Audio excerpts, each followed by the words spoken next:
नमस्कार मंडळी, AC news आणि आर भारत न्यूज मध्ये मी गोरक्ष गायकवाड तुम्हा सर्वांचं सहर्ष स्वागत करतोय. मंडळी, आज आपण सध्या फुरसुंगीमध्ये आहोत आणि फुरसुंगी येथील नगराध्यक्ष पदाचे उमेदवार यशवंत बनसोडे यांच्याशी आज आपण खास बातचीत करणार आहोत. खरं तर यशवंत बनसोडे यांचं काम हे सध्या आम आदमी पार्टीमधून उमेदवारी लढवत आहेत. खरं तर एकंदरीत यांचा अजेंडा काय आहे, यांचं आजपर्यंत काम कसं आहे किंवा फुरसुंगी उरुदेवाची नगर परिषदेसाठी ते कशा पद्धतीने नियोजन पुढलं करणार आहेत, अशा सविस्तर विषयावरती आपण चर्चा करत आहोत. साहेब नमस्कार. नमस्कार. एकंदरीत साहेब, आपण आम आदमी पार्टी हा पक्ष कशासाठी निवडला? भ्रष्टाचार मुक्त पार्टी आहे. ना 50 खोके देती ना 50 लाता देती. इमानदारीने काम करणाऱ्याला निवडून आणते. आता पंजाबमध्ये जर बघा आपण, सामान्य चप्पल शिवणारा माणूस तो मुख्यमंत्री होऊ शकतो. तर माझ्यासारखा रिक्षा चालक, हमाल किंवा टॅक्सी चालक किंवा पत्रकार नगराध्यक्ष का होऊ शकत नाही? एकंदरीत तुम्ही सांगितलं रिक्षा चालक, टॅक्सी चालक, तो संघर्ष कसा होता बरं आपला? म्हणजे आम्ही 60 रुपयांनी लिप्टन कंपनीमध्ये कॅज्युअलीला काम करायचो. बर. लिप्टन कंपनीचे जे चहापत्ती आहे तिचे बॉक्स प्रोडक्शनमधून निघाले की गाड्यावर टाकून गोडाऊनला नेऊन लावायचे. 60 रुपये हमालीचे मिळायचे. बर. आणि तिथून जो प्रवास चालू झालेला आहे तो नंतर मग मी रिक्षा चालवली, त्याच्यानंतर टॅक्सी कॅब चालवली, त्याच्यानंतर मी पत्रकार झालो, पत्रकारांच्या नंतर मी संपादक झाल्याच्या नंतर बरेचसे असे काम केले की जे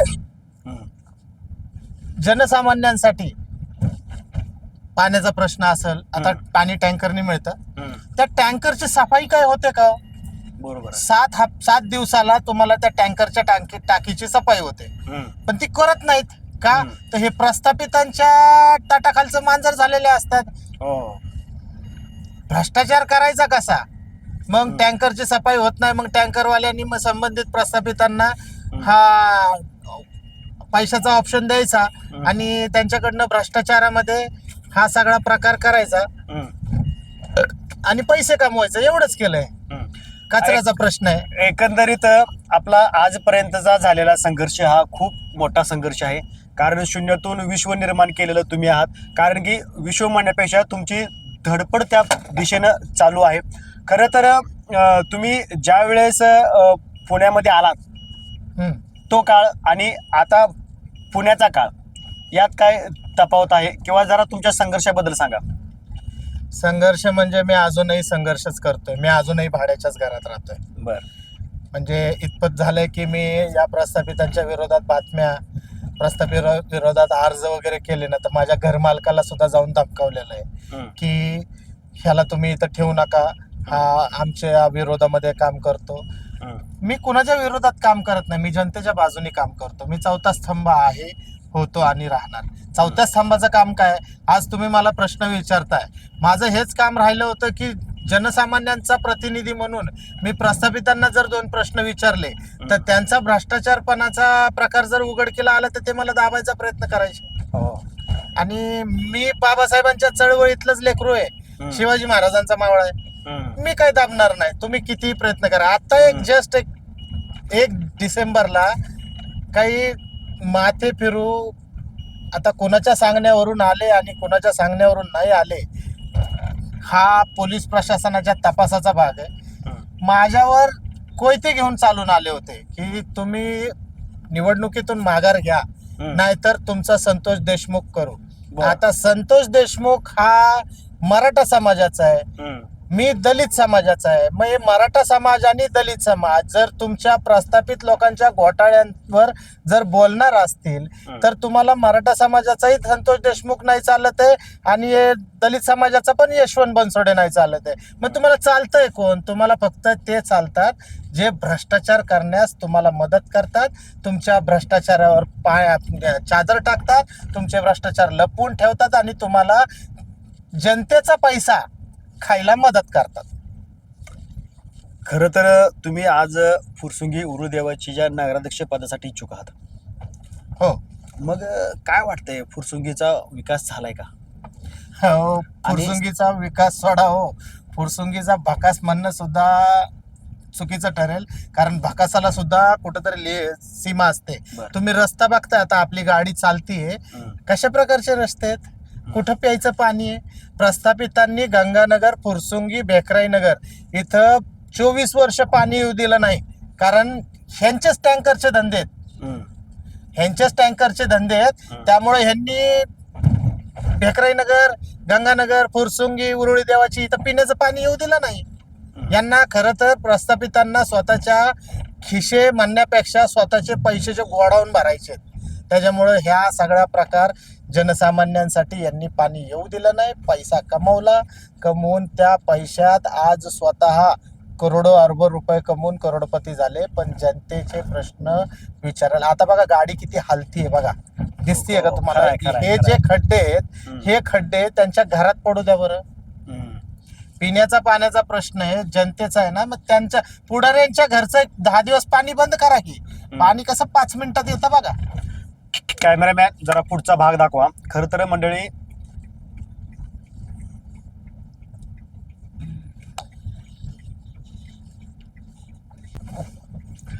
मंडळी, आता आपण ज्या रस्त्याने चाललोय, हा रस्ता फुरसुंगी आणि भेकराई नगरला जोडणारा रस्ता आहे. आणि या रस्त्यावरती ज्या रस्त्याने आपण चाललोय, या रस्त्यावरती मागील निवडणुकीच्या काळामध्ये फुरसुंगीसह 11 गावातून मानाचा नगरसेवक म्हणून एका नगरसेवकाला आपण निवडून दिलं होतं.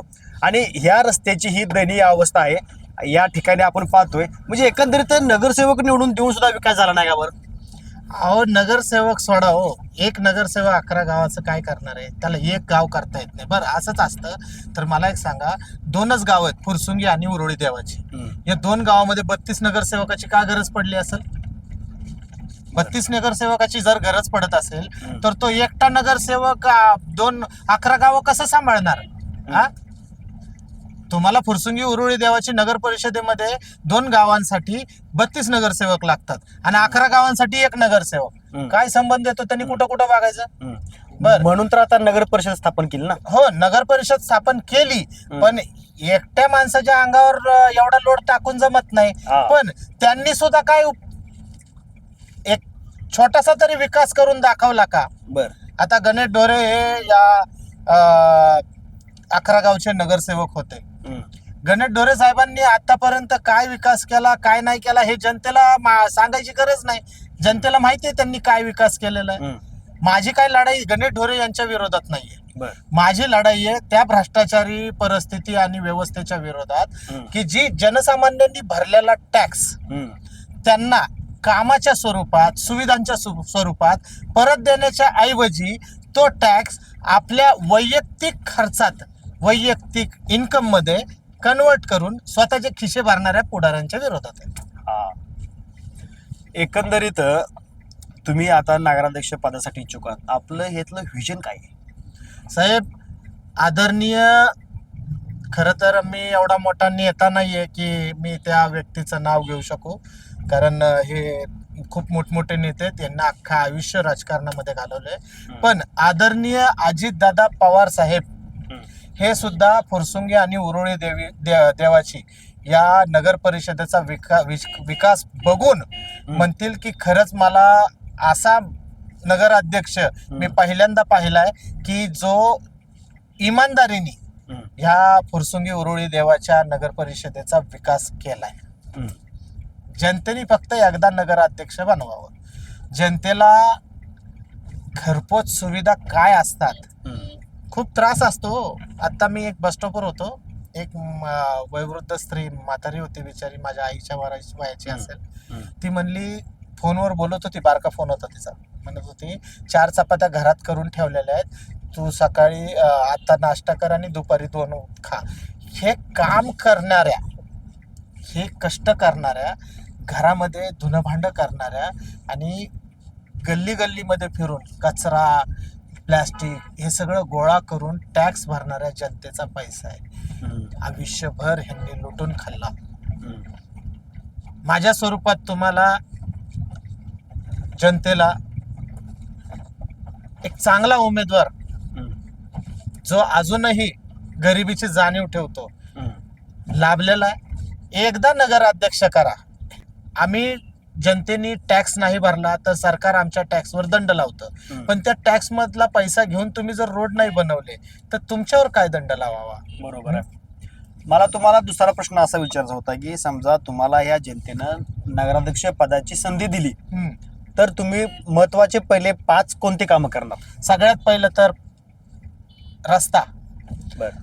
जो व्यक्ती आज असं एकही घर नाही जिथं टू व्हीलर नाहीये, बरोबर आहे. त्या टू व्हीलरचा तो रोड टॅक्स भरतोय, 4 व्हीलरचा भरतोय, रिक्षा चालक असेल, टॅक्सी चालक असेल, तो रोड टॅक्स भरतोय ना. मग त्याला रोड चांगला देणं हे शासनाचं प्रथम कर्तव्य आहे. खरं आहे. दुसरी गोष्ट आहे पाणी. पाणी तुम्हाला एवढ्या मोठ्या मोठ्या टाक्या बनवून ठेवलेल्या आहेत आणि त्या टाक्यांमधनं जनसामान्यांच्या घरापर्यंत तुम्हाला जर पाणी पोहोचवता येत नाही, मी पोचवेन प्रत्येक घरामध्ये पाणी असेल.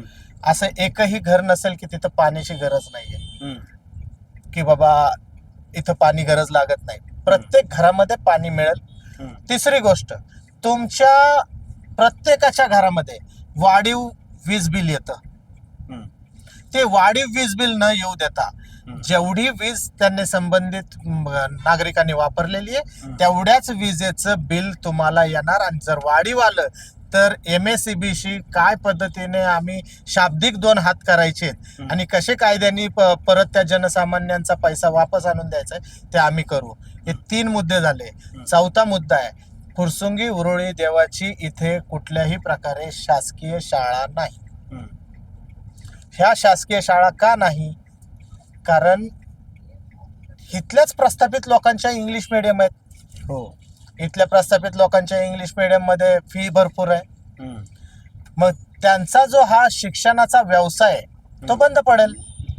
म्हणून इथं शासकीय एकही शाळा नाही की जनसामान्यांना त्या शाळेमध्ये आपल्या गोरगरीब जनतेला आपली मुलं शाळेत टाकून फ्री मध्ये कुठंतरी त्यांना सवलत मिळेल किंवा शासनाची शाळा आहे म्हणल्यानंतर फुकटमध्ये शिक्षण मिळेल.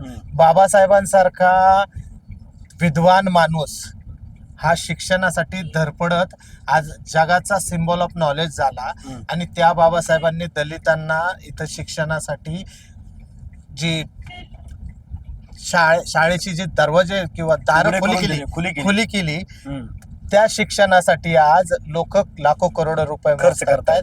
महात्मा ज्योतिबा फुले, क्रांतीसूर्य महात्मा ज्योतिबा फुले यांनी महिलांसाठी शिक्षण शाळा काढल्यानंतर ते आजपर्यंत महिला शिक्षण घेत आहेत, पण त्या महिलांचं शिक्षण फुकट द्यायची ताकद आजपर्यंत कुठल्या प्रशासनामध्ये आलेली नाही. हा चौथा मुद्दा आहे जो मी शिक्षणाचा घेतोय. पाचवा मुद्दा आहे, फुरसुंगी उरुळी देवाची या विभागामध्ये एक तरी शासकीय हॉस्पिटल आहे का ज्याच्यामध्ये सुविधा परिपूर्ण आहेत? बरोबर आहे, एकही नाही. उलट इथं काय झालंय, गल्लोगल्लीमध्ये डॉक्टर झालेले आहेत, गेलं की 300 रुपये फी घेणार, 200 रुपयाच्या गोळ्या देणार, 500 रुपयामध्ये त्यांचं काहीतरी बिझनेस होणार. पण जिथं प्रशासनाने ह्यांची आरोग्याची काळजी केली पाहिजे होती ती कोणी करत नाही. हे 5 मुद्दे आहेत. या 5 मुद्द्यावर माझ्यासोबत कोणत्याही नगराध्यक्ष पदाच्या उमेदवारांनी बसावे आणि चर्चा करावी. मी विचारलेल्या प्रश्नांची उत्तरं त्यांनी द्यावी आणि सांगावं जनतेला की बाबा हा खरंच आमच्याकडनं हा विकासाचा मुद्दा राहिलेला आहे. एकंदरीत तुम्ही जे सांगताय हे सत्यामध्ये उतरू शकतं का? नाही उतरू शकत. अरे बाबासाहेबाचं लेकरू आहे. तुम्ही फक्त एक संधी देऊन बघा, तुम्हाला प्रस्थापित लोकांच्या गोंधळांचा तर बाजार नंतर उठवल, पण जनसामान्यांची आज मला एक सांगा, आपल्या गंगानगर, फुरसुंगी, भेकराईनगर, उरुळी देवाची, हरपळे वस्ती, पापडे वस्ती, ढमाळवाडी, इथं काय सुशिक्षित मुलं नाहीत का? का माझ्या फुरसुंगी उरुळी देवाची मधल्या एखादा मुलगा IAS होऊ शकत नाही का? IPS होऊ शकत नाही? MPSC ला जाऊन कुठं फौजदार होऊ शकत नाही? तहसीलदार होऊ शकत नाही? असं काही होऊ शकत नाही का? बरोबर आहे. का माझ्या विभागातल्या मुलांना शिक्षणासाठी याच्या त्याच्या दिल्लीला जावं लागतंय? माझ्या ह्या 5 मुद्द्यांच्या नंतर जर पहिला मुद्दा असेल, बांधकाम नोंदणी सगळ्या कायदेशीर करून घेणार साहेब. बर. सगळ्या जेवढे पण यांनी आता हे बघा, नगर परिषद आता झाली आहे, पण याच्यापूर्वी ग्रामपंचायत होती आणि ग्रामपंचायत झाल्यामुळं हम्म. जे जे बांधकाम अवैध आहेत हम्म. त्या अवैध बांधकाम हे गोरगरीब जनतेने केलेले आहेत. कष्टाचा पैसा आहे.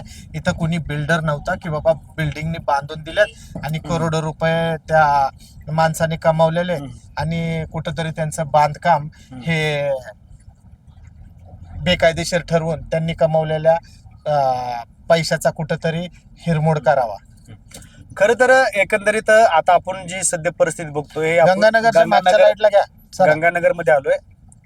गंगानगर मध्ये आलेलो आहे आणि एकंदरीत आता गंगानगरचा विकास ह्या सध्या आपण गंगानगर मध्ये विकास झाला का गंगानगरचा? चला की जरा गाडी तर पुढे जाऊ दे, विकास दिसेल तुम्हाला.